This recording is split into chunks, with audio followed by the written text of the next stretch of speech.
Be present. You've heard it countless times in Instagram captions, wellness podcasts, and casual conversations. It sounds simple, even inspiring. But when your mind is racing at 2 a.m. with worries about money, health, relationships, or regrets you can't undo, those 2 words can feel hollow. What does being present actually look like in the middle of real pain? Where exactly is this present moment, and why would anyone want to stay in a moment that hurts? Instead of repeating the usual vague advice, let's return to the original teachings of the Buddha from over 2,500 years ago. One of the clearest instructions comes from the Bhattacharya Sutta. Do not chase after the past. Do not long for the future. What is past is already gone. The future has not yet arrived. Whatever is arising right now, see it clearly, just as it is. Most people stop at the first part and interpret it as don't think about the past or future at all. But the Buddha was pointing to something more precise. Chasing the past means letting your mind loop endlessly over old conversations, mistakes, or losses, replaying them as if thinking harder could rewrite history. Longing for the future means living in when scenarios, when I have more money, when I finally succeed, when things get better.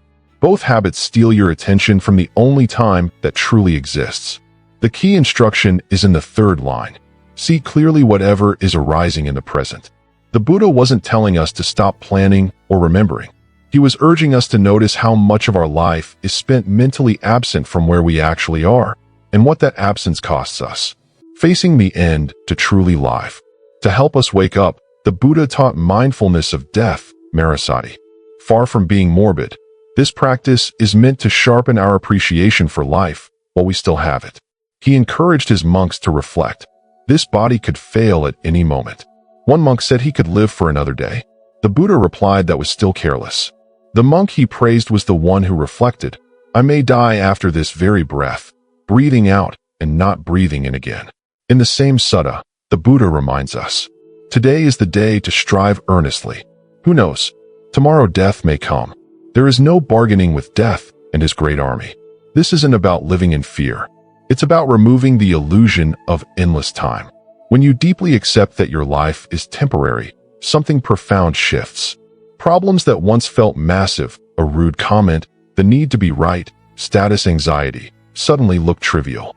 Ordinary moments you usually rush through, a warm meal, laughter with a loved one, the sound of rain, simply breathing, become incredibly precious. You don't need a crisis to gain this clarity. The Buddha offered it as daily training so we wouldn't have to wait for a diagnosis or loss to finally pay attention. The trap of heedlessness, pamada. Even when we know life is short, we still forget. The Buddha called this pamada, heedlessness or spiritual carelessness. It's not just laziness.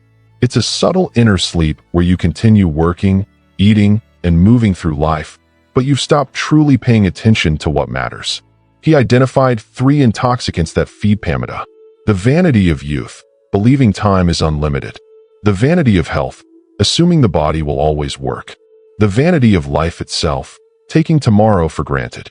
These make us postpone what's important, speak harshly, and treat people as if they'll always be around. The result? Days blur together, and we wake up years later wondering where the time went. In the Dhammapada, the Buddha states clearly, heedfulness is the path to the deathless. Heedlessness is the path to death. The heedful do not die. The heedless are as if already dead. How to actually be present.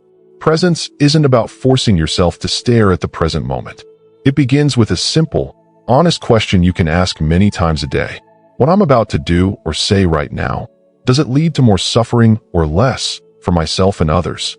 This small pause between impulse and action is where real awareness lives. Sometimes it shows up as catching yourself before snapping at someone you love. Sometimes it's choosing patience or listening when you'd rather move on. True presence also requires 2 essential qualities working together. 1. Clear seeing. Understanding that everything arises due to conditions and will change when those conditions change. This brings wisdom and reduces panic when things shift. 2. Loving kindness, metta, a warm, protective heart that wishes well for others. The Buddha taught, just as a mother would protect her only child with her own life, so should one cultivate a boundless heart toward all beings. When clear wisdom meets a kind heart, you learn to hold life gently. like drinking a warm cup of tea. You fully enjoy its warmth while it lasts, then set the empty cup down without clinging or bitterness. You love without gripping. You care without becoming cold. You stay engaged with life exactly as it is, without needing it to be different. The choice is yours. Life is temporary. You didn't choose how long it would last, but you can choose how you meet it. You don't need perfect meditation habits or dramatic life changes. You can start right now, in the middle of your messy, ordinary day. Stop for a moment. Look at what is actually here. Choose with awareness. Those small, scattered moments of real presence, of clear eyes and a soft heart, are not insignificant. They are the moments that make a life truly lived.